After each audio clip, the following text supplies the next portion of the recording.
Welcome back to the 3-Hour News Show on See Today. But now you're watching our signature segment, See the Story. Yes.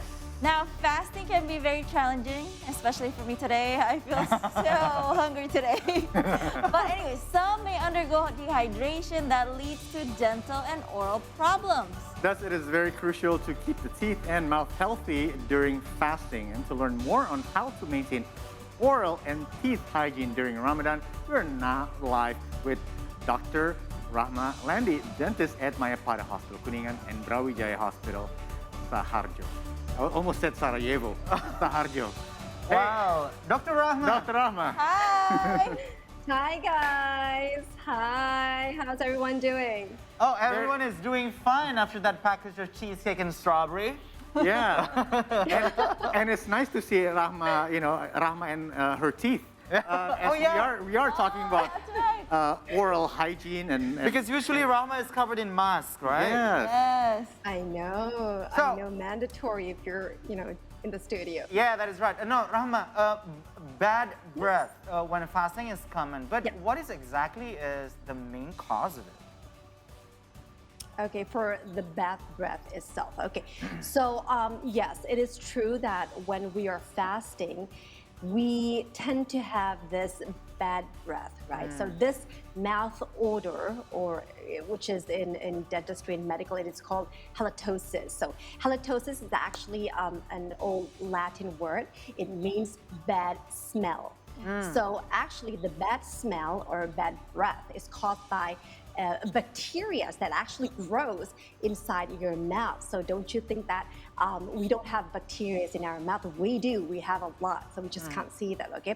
So when you do not brush your teeth correctly and you do not floss, okay, correctly, bacteria actually accumulate on the bits of the food which is left in your mouth actually. So actually there's going to be like food that are trapped in between your teeth, and also actually the food that is actually trapped can be eaten by this bacteria, and obviously the sulfur compounds released these bacteria to actually make this bad breath, or well known as halitosis. So we should stop feeding the bacteria in our mouth, right? With brushing your teeth. Yes, we should. And because we By know. brushing your teeth correctly, yes. Yeah, and your bacteria should be fasting too, right? During the day, not just you. Well, we hope so, but it doesn't go that way, okay? So every time that we consume something, right, we drink a sip of water, or we have a slice of cake, maybe. So actually the bacteria feeds onto that too, but the leftover ones in our teeth, right? So actually if we have a malformation of aligned teeth, so our teeth, the structure of our teeth are like zigzag, so it's not aligned. It's not aligned like this one. These are aligned teeth, right? So we have, if we don't have like the right position, and then when we have leftover foods that are actually trapped in between what do you call this, interdental. So actually the bacteria can actually feed from there. So and then as time passes by, it will form a decay on your tooth. All right, so we also noticed that the tongue can turn a bit white when we're fasting. I don't know what that means. So can you explain it? What does that mean exactly? What's happening? Does it make sense, though? Yeah. I don't know. It doesn't make sense to me. Can you explain it? Okay, so basically, if we go to the bathroom and we have a mirror and we stick our tongue out, so basically the normal color should be pinkish or reddish. Yeah, that's right. So sometimes if it's a little bit pale, right, and then there's like this white things on the top of your tongue, that is called the what do you call that? The white tongue. So actually, it is a result of a overgrowth, or actually a swelling of the finger-like projections, or what we call the papilla. The papillas are like the tiny little little buds here on the yeah, top yeah, of your yeah. tongue, Yeah. right? There's like millions of it. So it's on the top of the surface of your tongue. So the white things will actually be on the top of the papillas, right? So therefore, when you stick your tongue out, there you can see like, oh, it's not really pinkish or reddish. So it's actually more pale to white. So the appearance of this white coating is actually caused by food debris, or actually can caused by bacteria or dead cells. So actually they are lodged in between the enlarged of sometimes inflamed papillas, those little things on the top of your tongue. So this white coated tongue is actually during fasting is usually harmless and also temporary. So do not be afraid. So yes, to your question, it may cause this white tongue or white coating, but actually it will go away eventually within like a week or two. But be sure to check your tongue regularly, okay? So if you see that this white coating on the top surface of your tongue is still there, it persists, it stays there for more than 2-3 weeks, you should get it checked. Why?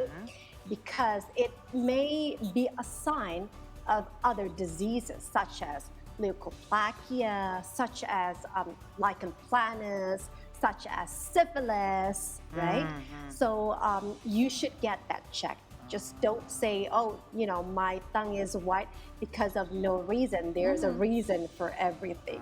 All right. From tongue, you know, well, let's go back to teeth, and I gotta point out again, like this is probably the first time we see your teeth in such a long time. You know what I can do right now? Like right now, it's like this is I'm doing a teeth report, and this is you can see that Rahma's teeth are very well aligned right here. So it's very nice. Thank you. Beautiful set of teeth. Beautiful. Thank you. All right. Hey, Rahma, I want to ask about the teeth also, and also dental treatments.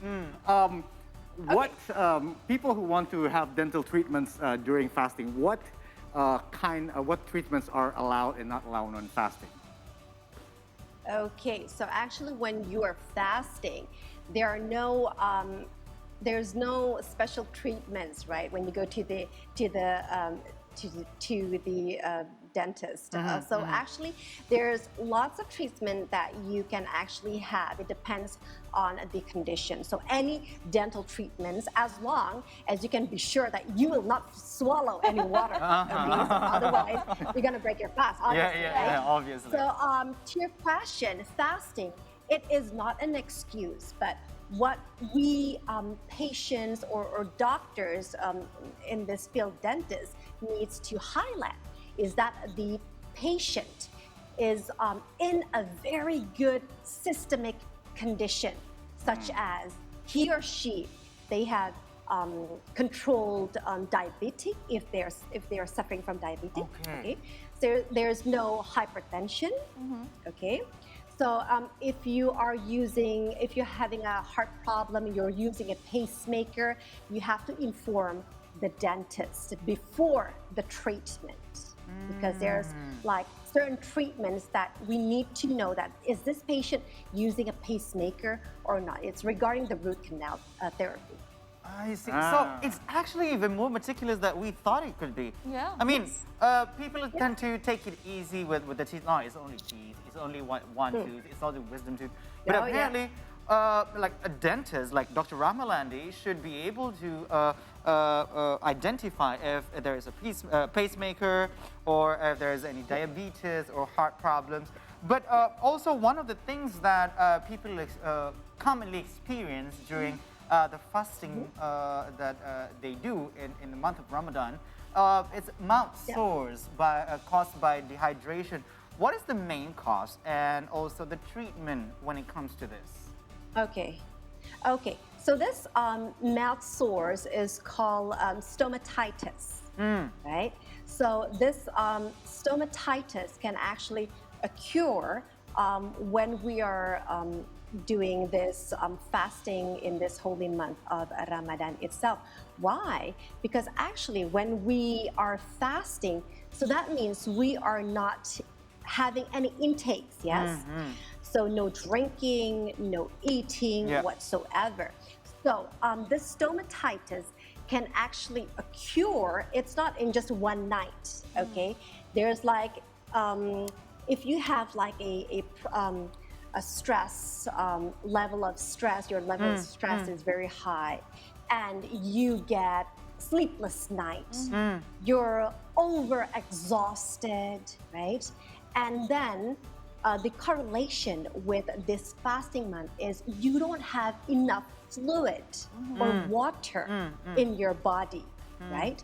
So that means that your mouth is actually dry. When it's dry, it's obviously very easy for the mouth to get infected by, you know, some other sores like, you know, the sore mouth or stomatitis itself. And also, when we are fasting, that means we are not eating. Now, when we are not eating, obviously, if it's still like, what, 7 o'clock in the morning, 8 o'clock in the morning, you're still happy-go-lucky, right? So, but when it's actually like 2 p.m., 3 p.m., that's the crucial time, right? The critical timing. I heard that. Yeah, so your tummy rumbles more, right? So sometimes for people who cannot bear yet fasting, they tend to have or to do something such as, you know, biting their nails or you know, chewing a pencil or something like that, you know, kind of habits, right? So those things can actually help to cure this sore mouth in the oral area. So for the treatment, you can do some, you know, after you're brushing your teeth, you can do some mouthwash or something like that. Oh. Okay, so if you have stomatitis, obviously you have this little sore. It's a mouth sore, right? So if you have stomatitis, you need to be very, very careful. Stomatitis is well known as sariawan in Indonesia, right? So if you're asking the main course, it is still unknown. But again, it is related to there's injury, there's related to infections, you know, skin disease and yada yada.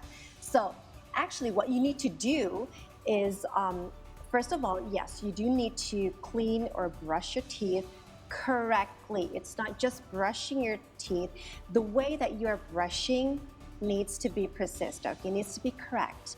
And after that, if you have stomatitis, do not skip the area. Usually stomatitis is on the gingival or the gum area, right? Now, it is painful for some, so that is why for some people, they tend to actually skip the brushing part on that kind of tooth. For instance, we have the sariawan or the stomatitis on the gum, in this area, okay? In the gum area, okay? So actually, what you need to do is you keep on brushing your teeth, right? So this stomatitis area here, believe it or not, because you don't like how it feels when you're actually putting pressure, right, on that wound, you will actually skip that area and then continue on brushing to area, right? That is so wrong. You cannot skip that, and you have to brush it. You have to. All right. You have to brush it. All right. So you got that, huh? You got that, right? All right, Rahma Landy, thank you so much. Thank you so much for the explanations, and I'll see you in the studio very soon.